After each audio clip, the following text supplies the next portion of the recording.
L'impunité à laquelle nous sommes en train d'assister sur les réseaux sociaux est particulièrement inquiétante parce qu'aujourd'hui, jeunes et moins jeunes s'informent quotidiennement, des heures par jour sur les réseaux sociaux. Et donc, si on laisse se normaliser, si on laisse se banaliser des contenus dans lesquels on continue à insulter ici et là de sales sionistes, on continue à normaliser ces appels au boycott, mais c'est quoi la prochaine étape? Mhm. Mais c'est quoi la prochaine étape?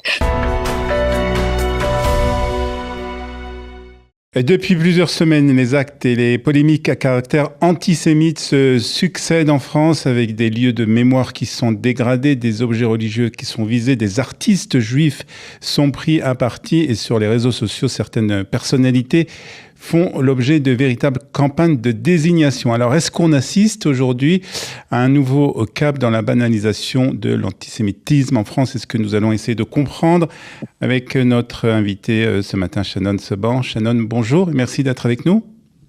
Bonjour, merci beaucoup de votre invitation. Vous êtes secrétaire nationale des Républicains et directrice d'un mouvement qui s'appelle, ou d'une organisation plus exactement, qui s'appelle Combat Antisémitisme Movement.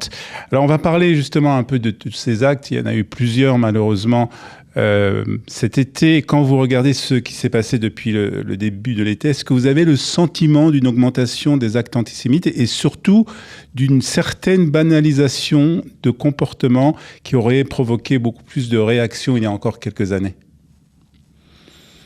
Oui, absolument. C'est-à-dire que ce que je dis souvent, c'est que il y a encore quelques années, on se serait absolument étonné et indigné de voir une telle augmentation des actes antisémites. Aujourd'hui, malheureusement, ce qu'on se dit, c'est que un acte de plus ou un acte de moins, finalement, on ne voit pas vraiment la différence et la ligne de crête. Et c'est ce que je trouve particulièrement inquiétant, c'est qu'encore une fois, sous prétexte de soutien à la cause palestinienne dans le cadre de ce conflit-là, on se croit tout permis. Mais je crois qu'il y a une différence à faire de façon évidente entre le soutien à une cause qui est légitime, entre la critique d'un gouvernement et de la politique qui peut être menée par Benyamin Netanyahou et le fait de pouvoir s'attaquer à des juifs. Vous me permettrez, mais je crois que ce qu'on est en train de vivre aujourd'hui, il y a un goût des années 30. Vous avez des artistes qui sont boycottés parce que juifs. Vous avez des personnes qui, dans le milieu économique, je pense notamment à Gisèle Journeau, à qui je veux voilà, apporter encore une fois tout mon soutien, est boycottée parce qu'elle est de confession juive. Vous avez encore une fois des personnes qui n'osent pas se rendre dans des restaurants cachers par crainte d'être visées par une attaque parce que les commerces juifs sont attaqués. C'est finalement une ambiance à laquelle on est en train de s'habituer et je crois qu'il y a quelque chose qui tourne par rond. Parce qu'encore une fois, ce n'est pas aux antisémites de pouvoir déverser leur haine en toute impunité, c'est à eux de se cacher. Et c'est aux personnes de confession juive de pouvoir être fiers de ce qu'ils sont et de pouvoir vivre leur judaïsme en toute tranquillité, si je puis dire. Donc encore une fois, je pense que, et je le dis souvent, la France de manière générale, mais aussi l'Europe, le monde entier, in fine, sont à un moment de bascule. C'est soit vous avez aujourd'hui cette minorité bruyante qui continue à déverser sa haine des juifs, soit vous avez au contraire cette majorité silencieuse qui décide d'agir, d'hausser le ton et de dire les choses avec beaucoup de clarté. Et donc, oui, nous sommes à un moment de bascule et je crois que cet antisémitisme débridé qui devient fashion, qui est entretenu par des silences, parfois par de la complaisance, on doit dire stop. Enfin, il y a un moment ou un autre, ça suffit. Alors, on va revenir sur les moyens d'agir et sur ce qui est fait aussi par le gouvernement français. Mais je voudrais qu'on revienne quand même sur... il y a eu plusieurs actes et plusieurs polémiques, mais vous en avez un peu parlé. Et puis, cette polémique autour de l'agence d'influence Gisèle Paris et sa cofondatrice Gisèle Journeau, avec cette Rina Hassan, l'eurodéputée, qui a lancé véritablement un appel au boycott en ciblant Gisèle Journeau et son agence, les accusant de relayer du contenu lié à l'armée israélienne. Qu'est-ce qui vous inquiète le plus dans cette prise de position? Est-ce que c'est le fait qu'on désigne des personnes et qu'il y a un véritable lynchage médiatique qui est fait contre ces personnes parce qu'elles sont juives ou parce qu'elles ont montré d'une façon publique un lien avec Israël et soutenu d'une certaine façon l'État d'Israël? Vous savez, moi, ce que je veux dire sur cette affaire Gisèle Journeau, à qui, bien évidemment, je vais encore une fois réaffirmer tout mon soutien, c'est qu'elle n'a pas à se cacher d'être de confession juive et qu'elle n'a rien fait de mal en likant ici et là des publications, si je puis dire, sur les réseaux sociaux dans lesquels on peut voir apparaître un drapeau d'Israël. Ça déjà, c'est le premier point. Et je pense qu'il y a aussi un exercice de pédagogie, si je puis dire, à faire envers celles et ceux qui considèrent qu'elle ait fait ici quelque chose de mal. Ensuite, ce que je veux dénoncer, c'est bien évidemment Rima Hassan. Rima Hassan qui a décidé de lancer une chasse aux Juifs. C'est son fonds de commerce aujourd'hui. Rima Hassan n'a rien d'autre aujourd'hui à proposer que cette chasse aux Juifs. Elle n'existe que grâce à ce conflit. Donc, je crois qu'il y a aussi un devoir collectif, qu'on soit de confession juive ou pas d'ailleurs, de dénoncer aujourd'hui les méthodes de cette députée européenne, je veux le rappeler, qui est payée par nos impôts, qui agit avec les frais du contribuable et qui a lancé une véritable cabale numérique, un appel au boycott à quiconque aujourd'hui ose voilà, avoir des affinités plus ou moins directes ou indirectes avec l'État d'Israël ou parce que cette personne est de confession juive. Et ça, c'est absolument inacceptable. Ça, c'est le premier point qu'il faut effectivement traiter. D'un côté, c'est Rima Hassan et la question de la levée de son immunité parlementaire. Et puis, de l'autre côté, ce que cette affaire-là du boycott de Gisèle Jourdneau révèle, c'est aussi cette façon de dénoncer, Ouais. cette lâcheté. Moi, c'est ça qui m'interpelle aujourd'hui. C'est très violent. Ce sont tous ces influenceurs, et bien évidemment, ce sont tous ces influenceurs au premier rang desquels Lena Mafouf, qui aujourd'hui inspirent une génération. Vous vous rendez compte, pardon, le message qui est renvoyé derrière?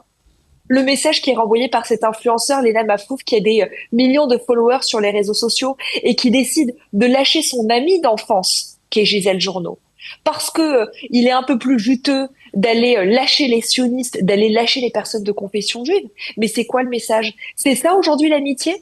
C'est de la lâcheté et du manque de courage. Et donc, je crois que ce qu'on est en train d'assister aujourd'hui dans notre époque, c'est ça aujourd'hui. C'est le manque de courage, c'est la lâcheté. Et c'est là où il faut aller taper. Est-ce que vous pensez justement que les réseaux sociaux ont changé aussi la façon de véhiculer les messages antisémites? Vous savez, je n'ai de cesse que de répéter aujourd'hui que le grand combat de notre époque, c'est effectivement la lutte contre l'antisémitisme contemporain, comme on aime à l'appeler, c'est-à-dire effectivement la lutte contre l'antisionisme, qui est, je le dis ici sans aucune ambiguïté, le nouveau mode et la nouvelle formule de l'antisémitisme. Mais cette lutte-là et cette haine-là, elle doit se mener en priorité, pas que, mais en priorité sur les réseaux sociaux. L'impunité à laquelle nous sommes en train d'assister sur les réseaux sociaux est particulièrement inquiétante parce qu'aujourd'hui, jeunes et moins jeunes s'informent quotidiennement, des heures par jour sur les réseaux sociaux. Et donc, si on laisse se normaliser, si on laisse se banaliser des contenus dans lesquels on continue à insulter ici et là de sales sionistes, on continue à normaliser ces appels au boycott, mais c'est quoi la prochaine étape? Mais c'est quoi la prochaine étape? Donc moi, ce que je dis souvent aujourd'hui de façon très concrète, et ça fait partie de mon cœur de métier, si je puis dire, puisque je suis directrice des affaires européennes du Combat Antisemitism Movement, c'est d'agir sur plusieurs piliers, l'éducation, et la justice. Et quand vous regardez ces deux piliers, ce qui fait le lien, c'est la lutte contre la haine en ligne. Vous ne pouvez pas accepter que certains individus soient retranchés ici et là aux quatre coins du monde et continuent à déverser leur haine en ligne malgré le fait qu'ils soient condamnés. Alors, et on ne peut pas aujourd'hui accepter qu'on puisse avoir un tel antisémitisme débridé avec des moutons qui suivent sans même savoir de quoi il s'agit et continuer à déverser leur haine antisémite. Il faut agir absolument sur la responsabilité des grandes plateformes. Alors justement, en parlant d'agir, le gouvernement affirme lui aussi vouloir agir. Aurore Bergé a présenté début du mois de juillet un plan contre le racisme, l'antisémitisme et les discriminations. Et puis aussi un projet de loi destiné notamment à renforcer la protection des victimes et la lutte contre la haine en ligne, justement. Est-ce que vous pensez que le gouvernement va assez loin? On a l'impression quand même que le gouvernement parle beaucoup, il y a beaucoup de choses qui sont dites, mais que sur les faits, dans la réalité, on ne voit pas de véritables résultats. Ce que je crois, c'est qu'un gouvernement ne fait jamais assez pour lutter contre l'antisémitisme, comme pour lutter contre toutes les formes de racisme et de discrimination. Ce que je vois par ailleurs, c'est qu'au niveau des chiffres, on a une explosion et une flambée des actes antisémites comparativement aux autres actes anti-religieux dans notre pays. Je vous rappelle ici un chiffre. En France, la population juive, représente moins de 1% de la population française, mais concentre malheureusement près de 57% des actes antireligieux dans le pays. Donc ça prouve bien qu'il faut traiter l'antisémitisme d'une façon particulière par rapport à la lutte contre les autres formes de racisme et de discrimination. Euh, on sait aujourd'hui d'où émane, si je puis dire, l'antisémitisme. Quand vous regardez les statistiques, c'est 50% en moyenne qui proviennent de l'extrême gauche, 50% qui proviennent de l'islamisme. Je vous fais ici un ratio assez radical et assez schématique. Mais c'est une réalité. Donc, soit on décide de traiter le problème à la racine, c'est-à-dire en s'attaquant à l'extrême gauche et en étant finalement intraitable avec notamment ces élus de la France insoumise qui ont fait de l'antisémitisme leur carburant électoral. Et de l'autre côté, il faut, à mon sens, lutter, et ça c'est un travail de plus longue haleine, si je puis dire, contre l'islamisme, contre l'idéologie des frères musulmans, contre toute cette idéologie-là qui le dit de façon très claire, appelle à tuer du juif. Appelle à tuer du juif et qui met une cible dans le dos sur les juifs de manière générale. Donc on connaît le problème, il faut avoir de l'autre côté le courage, si je puis dire, de nommer le mal et de traiter le mal à la racine. Alors pour terminer, Shannon, on va parler de la France qui va rentrer dans les mois à venir, hein, même si c'est peut-être déjà le début de la campagne pour les présidentielles. Et est-ce que justement, dans cette campagne, il va sans doute être beaucoup question d'antisémitisme et comment on fait pour lutter contre l'antisémitisme et comme vous l'avez dit aussi, LFI qui va utiliser peut-être ce moyen pour sa campagne électorale. Est-ce qu'il faut demander, d'après vous, davantage de responsabilité aux partis politiques, justement, dans le cadre de la lutte contre l'antisémitisme ? Je pense qu'en tout cas, ce n'est pas un sujet qu'il faut prendre à la légère. Et vous avez tout à fait raison de le rappeler. Il me semble que les prochaines élections présidentielles de 2027 seront aussi un révélateur de l'importance que les partis politiques accordent ici et là à la lutte contre l'antisémitisme. Vous savez, moi, j'ai fait partie pendant de nombreuses années du parti d'Emmanuel Macron et j'ai décidé de rejoindre Bruno Retailleau et les Républicains parce que je trouvais que c'était un parti politique qui avait fait de la lutte contre l'antisémitisme et contre le racisme une de ses priorités et j'en ai d'ailleurs été nommée secrétaire nationale du parti, donc des Républicains en charge de ce sujet. Nous travaillons à des propositions dans le cadre du programme des élections présidentielles.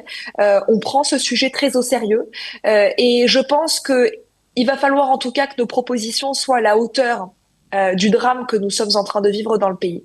Encore une fois, je le dis avec beaucoup de gravité, pas un seul jour ne passe sans que nous n'ayons pas à recenser un nouvel acte antisémite dans le pays. Moi, toute la journée, mon téléphone sonne avec des dizaines de messages, de signalements à travers toute la France. Alors, ça va du petit graffiti à la personne qui s'est rendue dans une épicerie et qui a vu une petite remarque désobligeante parce qu'elle portait un insigne religieux ou un signe qui laissait penser qu'elle est de confession juive. Ça n'arrête pas. Ça n'arrête pas. Donc, la question qu'il se pose, c'est jusqu'à quand? Jusqu'à quand est-ce qu'on va tolérer finalement de se confondre dans l'indignation, de continuer à dénoncer et jusqu'à quand on va finalement avoir cette banalisation de la haine antisémite? Moi, j'en appelle aujourd'hui à un sursaut républicain et ce n'est pas la première fois que je le fais.